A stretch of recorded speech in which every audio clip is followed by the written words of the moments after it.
Salve! Eu sou o VTX e este é Devosso, e algo que eu acompanho na internet são jovens. Por dizer jovens, parte desses jovens me incluem, ou deveriam incluir, pois algo que eu vejo bastante, com certa frequência, é a crise dos 20. Para você que não sabe, ou talvez não seja tão cronicamente online, a crise dos 20 é um termo usado para jovens que se imaginam no fim da linha. Jovens como eu, que estão no início das 2 décadas de vida, com sérios pensamentos de que são um fracasso, pois aos 20 anos, 21, 22, 23, 24 anos de idade, não conseguiram um carro, uma moto, uma família. Glutão acabou pro Beta. O que não é tão difícil, por sinal, pois os jovens de hoje em dia andam com um psicológico bem fraco, digamos assim, modestamente. Parece até uma criatura de uma fábula, uma criatura misteriosa ou algo assim, mas não é. É mais frequente do que eu mesmo conseguia imaginar, conversando com os jovens e vendo até mesmo os jovens na internet, né? Eu falo isso como se eu fosse um idoso. Você vê que cresce uma crença. Ficou até bonito falando assim. Os 15 anos para os jovens são momentos em que você sonha com a vida. 15 anos é uma idade aleatória mesmo, só para usar de exemplo. Você sonha com a vida, você sonha em ter casas, mansões, vidas descoladas. Ou se você for um pouquinho mais humilde, você pensa em ter uma moto ou um carro ali no início dos seus 20 anos, sabe? Ou até mesmo no início da vida adulta, algo mágico, algo que você planeja ter. Mas a vida, ela acaba batendo na cara de todo mundo. E uma hora é engraçado. É engraçado porque a vida bate na cara dos jovens também. Mas os jovens não aguentam essa porrada. Ou seja, a crise dos 20 é nada mais e nada menos do que a quebra de expectativa da vida. Pois sonhar demais dói. Quanto mais você sonha, maior vai ser a dor do tapa que a vida vai te dar. Quanto maior o penhasco, maior a queda, certo?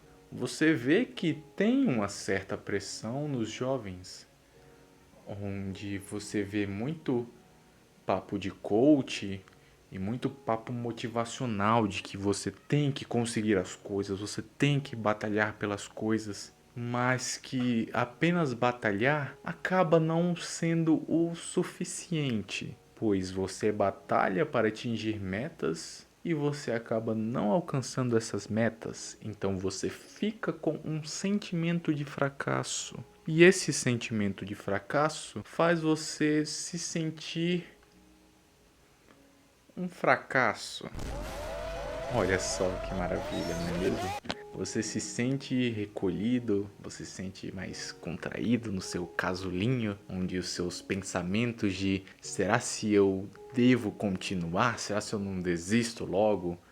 É complicado, é complicado. Você vê que só a pressa, só a vontade, a gana de ter as coisas e você se esforçar não é o suficiente, pois nós vivemos no Brasil. Eu, como um brasileiro, posso falar por mim, que eu vivo no Brasil, que a vida no Brasil é difícil. É difícil. E como brasileiros, vocês sabem que a vida é difícil.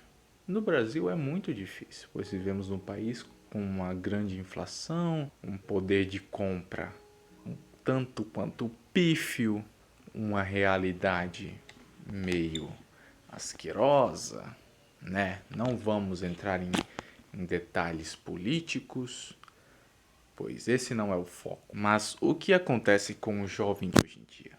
Vamos pegar um exemplo. Vamos pegar o exemplo do Renatinho.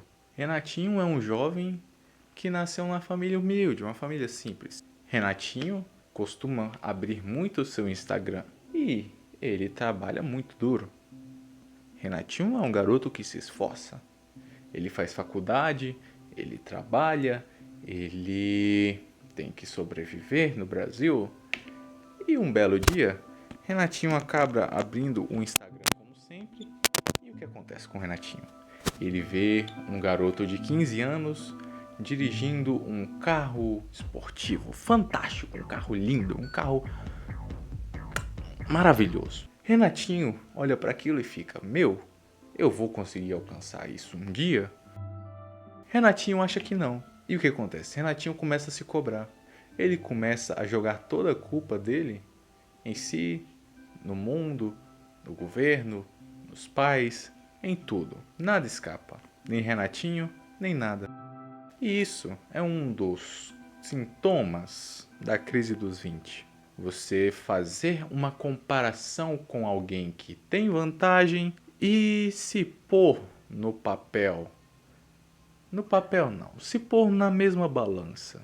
E você sabe que você não tá na mesma balança, você não tem o mesmo peso que essa pessoa. E isso, o que acontece? Lembra do que eu falei? Renatinho fez uma comparação, se pôs na mesma balança.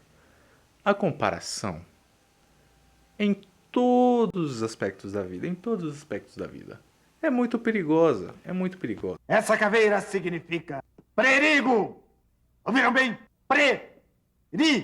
The comparison is the thief of joy. Ou, para a tradução, a comparação é a ladra da felicidade. Independente da idade de Renatinho, se ele continuar se comparando com 30, 40, 50, 60, 100 anos, ele vai estar triste, pois sempre tem alguém melhor. A grama do vizinho é sempre mais verde. É sempre mais verde. Ainda mais em redes sociais, né? Esses jovens são uma coisa, né? Aos 20 anos, revogando dos seus sonhos para viverem algo que eles não querem. Eu conversei com alguns jovens sobre isso na internet. Pois na internet todo mundo é online e quem é anônimo não tem medo de conversar, certo? E nisso eu conversei com algumas pessoas de uma faixa etária perto ou parecida ali das 2 décadas, certo? E eu vi que muitos deles revogaram seus sonhos, como eu tinha falado antes. Revogaram seus sonhos, pois acham que está tudo perdido. Que acabou a vida, meu Deus, ela é uma tragédia. A vida não compensa mais para eu tentar o meu sonho de ser maratonista, ou eu tentar virar um jogador de futebol, ou até mesmo virar um modelo, ou alguma coisa assim. E, cara, isso é meio triste, cara, isso é meio triste. Os jovens de hoje em dia são fracos, patéticos.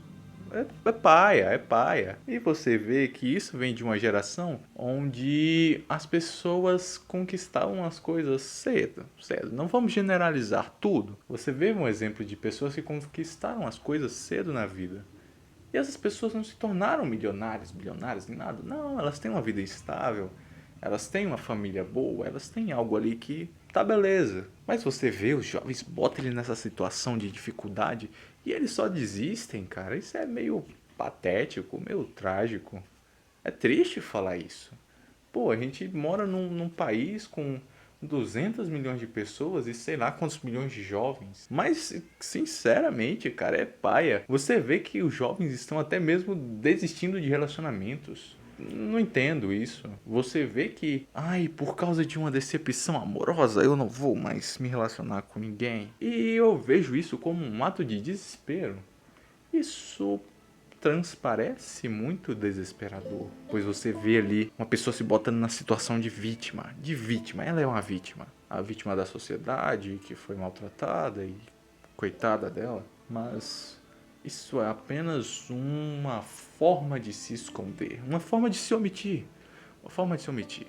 Nenhuma responsabilidade vai cair sobre ela. Ela tem medo de tentar um relacionamento. Isso é engraçado, para dizer o mínimo. É triste, mas é engraçado. É meio desesperador? É engraçado. Sim, é engraçado. E sabe o que é engraçado? Que a cobrança sempre foi alta. As pessoas, a sociedade em si, sempre teve uma cobrança alta. Nos jovens, na geração do meu avô foi assim. Na geração do meu pai foi assim. Talvez a cobrança não era alta, mas sempre tinha essa pressão. Você deve conquistar algo, você deve construir uma vida boa, você deve construir uma família. Mas eu não sei, né? Eu não vivi na época deles. Eu sei que hoje em dia a pressão é alta. A pressão é alta. Você tem que ter um carro, o que é difícil. Você tem que ter uma casa, o que é muito difícil. Você tem que ter um relacionamento que, por mais que eu tenha criticado as pessoas que desistiram, é difícil você ter um relacionamento saudável hoje em dia. Você tem que ter um relacionamento, é o que eu critiquei, mas que é difícil, acaba se tornando difícil. Um relacionamento bom, um relacionamento tranquilo, pacífico, bacana, acaba se tornando um desafio você achar, você conseguir esse tipo de coisa, sabe? No geral, acaba sendo difícil. Não só por conta dos jovens que estão ficando mais molengas. Afinal, sempre teve isso, né? Uma geração vai falando que a outra, essa geração é muito fraca, essa nova geração é fraca. E sempre foi assim, pois a antiga geração sempre vai botando mais pressão em cima da nova geração. O que é meio hipócrita, né? O sonho do oprimido é se tornar o opressor, talvez esse seja o caso. Não sei, quem sabe, né? Talvez você saiba, diga aí. E é isso.